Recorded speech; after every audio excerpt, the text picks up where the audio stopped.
नमस्कार। हिमाचल दस्तक में एक बार फिर आपका स्वागत है। मैं हूं आपके साथ मस्तराम डलैल।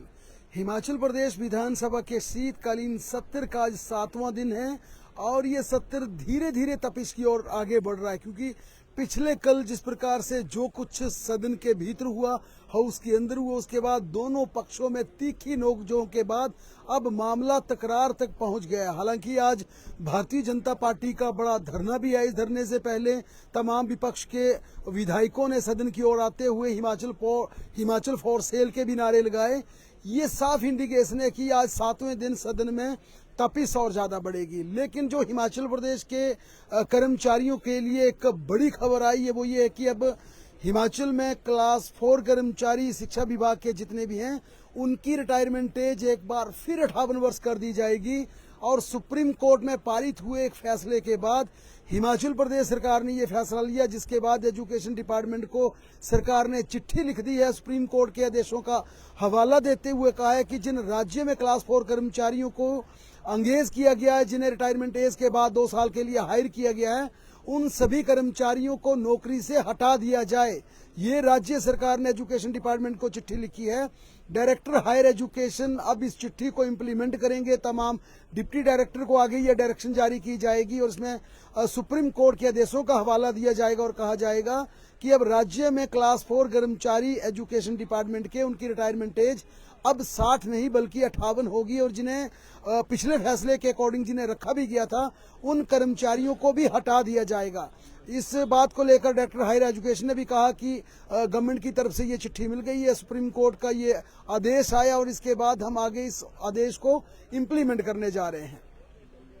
लेकिन आज जो हाउस में सत्र में, क्योंकि आज प्राइवेट मेंबर डे है, आज तमाम जितने भी यहाँ पर वक्ता होंगे, दोनों पक्षों के जितने भी विधायक अपना वक्तव्य रखेंगे, वो पूरी तरह से अपने विजन को बताएंगे हाउस में। क्योंकि थर्सडे का दिन सदन में, जब भी थर्सडे का दिन आता है, वो प्राइवेट मेंबर डे का दिन होता है। उस दिन तमाम विधायक गैर सरकारी सदस्य के दिन अपना विजन रखते हैं कि उनका क्या IQ है, उनका क्या विजन है। प्रश्नकाल में जो महत्वपूर्ण आज प्रश्न लगे हैं, उसमें मुख्यमंत्री सुखविंदर सिंह सुक्खू का लंदन का दौरा शामिल है। क्योंकि पिछले दिनों मुख्यमंत्री विदेशी दौरे पर गए थे, लंदन के दौरे पर गए थे। उसे लेकर सोशल मीडिया पर ट्रोलिंग की गई थी और कहा गया था कि राज्य की परिस्थितियां आपदा से जूझ रही हैं, लेकिन मुख्यमंत्री लंदन का दौरा कर रहे हैं। इसके चलते विपिन सिंह परमार ने इस सवाल को सदन में पूछा है कि मुख्यमंत्री का जो विदेश का दौरा था, लंदन मुख्यमंत्री गए थे, उस दौरे का उद्देश्य क्या था और इस पर राज्य सरकार ने कितना खर्च मुख्यमंत्री के लंदन दौरे पर किया। इसके अलावा जो मुख्यमंत्री के जितने भी OSD लगाए गए हैं, सलाहकार लगाए गए हैं, एडवाइजर लगाए गए हैं, उन पर सरकार कितना खर्च कर रही है, कितना उन पे सरकार ने खर्च किया, ये सवाल पूछा है। किस OSD के लिए कितनी सैलरी लगाई गई है, क्या तमाम सुख सुविधाएं दी गई हैं। और जो मुख्यमंत्री के जितने भी सलाहकार एडवाइजर लगाए गए हैं, उन पर भी पूछा गया। हालांकि यहाँ पर जरूर सरकार एक फक्र के साथ जवाब देना चाहेगी कि गोकुल बुटेल जो मुख्यमंत्री के IT एडवाइजर हैं, वो मात्र 1 रुपए का वेतन लेते हैं। उन्होंने अपना वेतन छोड़ दिया है। उस पर सरकार जरूर एक अपना पूरी सहजता के साथ ये रिप्लाई करेगी, क्योंकि गोकुल बुटेल ने सरकारी वाहनों को लेना बंद कर दिया है, TA DA लेना बंद कर दिया है, अपनी बेसिक सैलरी को लेना बंद कर दिया सरकार से। प्रति माह सिर्फ 1 रुपया लेते हैं। लेकिन दूसरे तमाम एडवाइजर, चाहे वो सुनील बिट्टू हो या फिर कपरेड़ साहब हो या फिर नरेश चौहान हो, या जितने भी एडवाइजर और OSD रखे गए हैं, उन पर जरूर प्रश्न पूछा गया कि उनको क्या सुख सुविधाएं दी जा रही हैं और कितना सरकार उन पर खर्च कर रही है। इसके अलावा आज सदन में कई दूसरे महत्वपूर्ण मुद्दे उठेंगे, कई मुद्दों पर चर्चा होगी, कई मसले उठाए जाएंगे, दोनों पक्षों की तीखी नोकझोंक होगी। क्योंकि पिछले कल जो कुछ भी जयराम ठाकुर और जगत सिंह नेगी के बीच हुआ, जिस प्रकार से जगत सिंह नेगी ने कहा कि किसने इन्हें मुख्यमंत्री बना दिया था भारतीय जनता पार्टी में, उसके बाद गुस्से में आए जयराम ठाकुर ने कहा है कि ये बदतमीज आदमी है। यानी कि जो पुरानी तकरार नेता प्रतिपक्ष जयराम ठाकुर की और राजस्व मंत्री जगत सिंह नेगी के बीच जो लंबे समय से तीखी नोकझोंक चल रही थी, कल वो एक बार फिर देखने को मिली। सदन के बाहर भी गुस्सा था, पूरी तरह से एग्रेशन थी।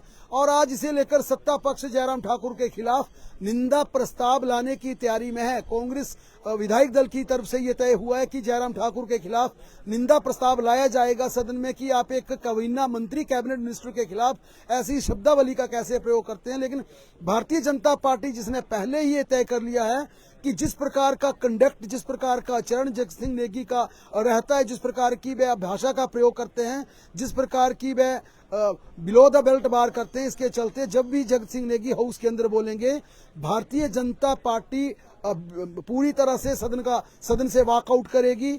और एक तरह से भारतीय जनता पार्टी ने यह रणनीति बनाई है कि सदन के अंदर और सदन के बाहर किस प्रकार से रेवेन्यू मिनिस्टर का विरोध करना है, किस प्रकार से अपनी इंटेंशन दिखानी है कि हम रेवेन्यू मिनिस्टर के कंडक्ट से सहमत नहीं हैं, और उसी का पलटवार करते हुए आज सरकार की तरफ से जयराम ठाकुर के खिलाफ निंदा प्रस्ताव आ रहा है। राज्य सरकार ने पिछले शाम को गृह विभाग को आदेश जारी कर एक राज्य के पुलिस अधिकारी को सस्पेंड किया। राजेश वर्मा आईपीएस ऑफिसर हैं, पुलिस विभाग में एसपी हैं। पिछला कोई इनका मामला था जिसकी लंबे समय से जांच चल रही थी और इस जांच में उन्हें प्रथम दृष्टया में पाया गया कि उन्होंने अनुशासनहीनता की है। पुलिस विभाग में अपने पद पर रहते हुए उन्होंने पुलिस के उस पद की गरिमा को बरकरार नहीं रखा जो उन्हें रखनी चाहिए थी। इसके चलते गृह विभाग की पूरी जांच होने के बाद राजेश वर्मा आईपीएस अधिकारी को, एसपी को सस्पेंड कर दिया है। और आज भारतीय जनता पार्टी का महाधरना भी होगा और ये महाधरना इसलिए पूरी अग्रेशन की तरफ आगे बढ़ रहा है क्योंकि जिस प्रकार से तमाम विपक्ष के नेता यहाँ से थोड़ी देर पहले गए थे और विपक्ष के नेताओं का सीधा कहना था हिमाचल फॉर सेल, और ये हिमाचल फॉर सेल का नारा लंबे समय से लगता हिमाचल प्रदेश में आ रहा है क्योंकि जब भी किसी सरकार ने 118 को छेड़ना शुरू किया, 118 में अमेंडमेंट करने का प्रयास किया, तो हिमाचल फॉर सेल लंबे समय से ये नारा लगता है क्योंकि 2 दिन पहले विधानसभा में बिल को इंट्रोड्यूस किया गया है। माना जा रहा है कि कल यानी कि शुक्रवार को जब सदन का 8वां और अंतिम दिन होगा फिर 118 के लाए गए अमेंडमेंट बिल को सत्ता पक्ष पारित कर देगी, भारतीय जनता पार्टी विरोध करेगा। और जैसे ही बिल को इंट्रोड्यूस किया गया था तो भाजपा ने तल्ख तेवर दिखा दिए थे। इस बिल में 4 महत्वपूर्ण बदलाव किए गए हैं। पहला बड़ा बदलाव यह है कि हिमाचल प्रदेश में अगर कोई कृषि सहकारी सभा यानी कोई अगर एग्रीकल्चर सोसाइटी कोई बनती है और उस सोसाइटी के सभी मेंबर अगर हिमाचली कृषक होते हैं, उन्हें एग्रीकल्चर का उनके पास सर्टिफिकेट होगा, तो उन्हें पूरी तरह से 118 की परमिशन के लिए एग्जेम्प्ट कर दिया जाएगा। उन्हें धारा 118 की अनुमति लेने की आवश्यकता नहीं होगी। भारतीय जनता पार्टी यहां पर आरोप लगा रही है कि कृषि सहकारी सभाओं की आड़ में हिमाचल प्रदेश की जमीनें बिकेगी, हिमाचल की जमीनों की बोली लगेगी और जमीनों को हड़पा जाएगा। ये भारतीय जनता पार्टी ने बिल की पहली अमेंडमेंट में आरोप लगाया है। दूसरी बड़ी अमेंडमेंट है, अगर कोई भी इंफ्रास्ट्रक्चर हिमाचल प्रदेश में यहाँ पर कोई बिल्डर अगर यहाँ पर कोई फ्लैट बनाता है, कोई प्लॉट बनाता है, उसके लिए पहले तो परमिशन लेना जरूरी होगी, 118 की परमिशन लेना जरूरी होगी। लेकिन जब प्लॉटिंग हो जाएगी, प्लॉट बनकर तैयार हो जाएंगे या पूरा फ्लैट बनकर तैयार हो जाएंगे, तो उसके लिए फ्लैट या प्लॉट को खरीदने और बेचने के लिए 118 की परमिशन मैंडेटरी नहीं रहेगी। कोई भी बिल्डर अपना फ्लैट बिना सरकार की अनुमति से बेच सकता है। कोई भी गैर हिमाचली गैर कृषक उस फ्लैट को बिना 118 की मंजूरी के खरीद सकता है। कमोवेश यही शर्त प्लॉट को रहेगी। अगर कोई प्लॉट का बड़ा भूखंड कोई बिल्डर या कोई भी ऐसा व्यवसायी अगर कोई बड़ा भूखंड सरकार से 118 की परमिशन से खरीदता है और उसकी प्लॉटिंग के बाद अगर उस प्लॉट को बेचने और खरीदने के लिए 118 की परमिशन एग्जेम्प्ट कर दी जाएगी। भारतीय जनता पार्टी ने बड़े स्तर पर इसका विरोध किया, इस पर प्रोटेस्ट करने का फैसला लिया कि आप कैसे ऐसे कर सकते हैं। कोई बिल्डर अगर 250 प्लॉट बना देता है और उन प्लॉट को बारी बारी खरीदने के लिए जब एग्जेम्प्ट कर दिया जाएगा, 118 की परमिशन से बाहर कर दिया जाएगा, तो फिर ये हिमाचल प्रदेश की जो ये सुंदर पीछे धर्मशाला दिख रहा है, ये जमीनें नहीं दिखेंगी, खाली जमीनें नहीं दिखेंगी और निचले हिस्से के तमाम लोग हिमाचल आकर बस जाएंगे। ये भारतीय जनता पार्टी आरोप लगा रही है।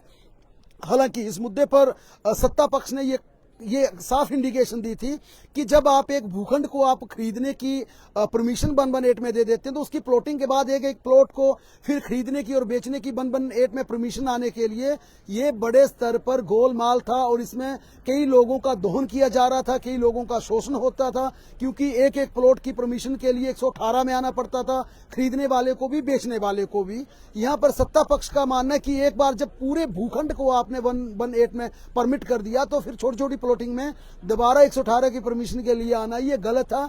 और इसमें बड़े स्तर पर जो खरीदार होते थे उनका दोहन किया जाता था, उनका शोषण होता था।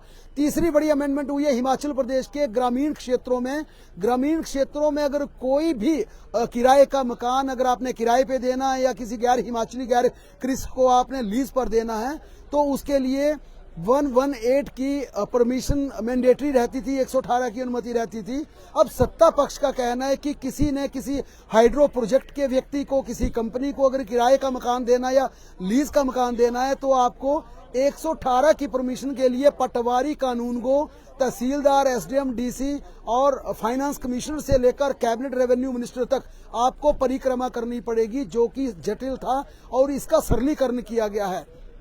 तीसरा, जो चौथा यहाँ पर बड़ा बदलाव अमेंडमेंट 118 में किया गया है, उसके अनुसार अगर हिमाचल प्रदेश में किसी व्यक्ति ने, कोई भी व्यक्ति अगर हिमाचल प्रदेश में 118 की अनुमति से जमीन खरीदता है, फ्लैट खरीदता है, तो उसका मसलन कोई जमीन खरीदता है तो पहले 3 साल के अंदर उस जमीन पर आपको कंस्ट्रक्शन करनी पड़ेगी, जो 118 की गाइडलाइंस कहती हैं, जो रूल्स कहते हैं। और पहले 3 साल तक अगर आप उस पर निर्माण कार्य शुरू नहीं कर पाते, फिर अगले 2 साल आपको इस शर्त पर मिलते हैं कि आपको वहां पर बिजली की दिक्कत आई, कंस्ट्रक्शन में दिक्कत आई, कोई नेचुरल क्लाइमेट ही वहां पर हुई, ऐसी आपको बातें बताकर 2 साल के लिए आपको और वक्त मिल जाता था। अब इस अमेंडमेंट बिल के बाद सरकार ने प्रावधान कर दिया है कि ये 5 साल यानी 3+2 जो 5 साल का ये पीरियड है, ये 10 साल तक एग्जेम्प्ट किया जा सकता है, लेकिन अंतिम के 5 सालों में पेनल्टी लगाई जाएगी, जुर्माना देना पड़ेगा 118 के तहत खरीदी गई संपत्ति के लिए। ये बिल में अमेंडमेंट की है, जिसका थोड़ी देर पहले आपने देखा भारतीय जनता पार्टी विपक्ष के नेता, विपक्ष के तमाम विधायक विरोध करते हुए सदन में गए और हिमाचल फॉर सेल के नारे भी लगाए। और स्वाभाविक तौर पर सदन के भीतर भी इसकी गूंज होगी। आज भारतीय जनता पार्टी का जोरावर स्टेडियम में बड़ा धरना है, उस धरने में भी ये जो 118 की अमेंडमेंट लाई गई है, यहाँ पर बिल लाया गया, इस पर तीखा प्रहार भारतीय जनता पार्टी सत्ता पक्ष पर करेगी। बहरहाल थोड़ी देर में प्रश्नकाल शुरू होने वाला है और इस प्रश्नकाल में क्या कुछ रहेगा एक बार फिर आपको बताने के लिए जुड़ेंगे। और उसके बाद जो आज गैर सरकारी सदस्य दिवस है, आज प्राइवेट मेंबर डे है, जिसमें तमाम विधायक चाहे वो सत्ता पक्ष के हो विपक्ष के हो अपना विजन, अपनी कंस्टिट्यूएंसी को लेकर, प्रदेश को लेकर किस प्रकार का उनका IQ है वो विजन देखने को मिलेगा। और इन तमाम खबरों को लेकर हम दोबारा आपके साथ जुड़ेंगे। तब तक बने रहे हमारे साथ, देखते और पढ़ते रहें हिमाचल दस्तक।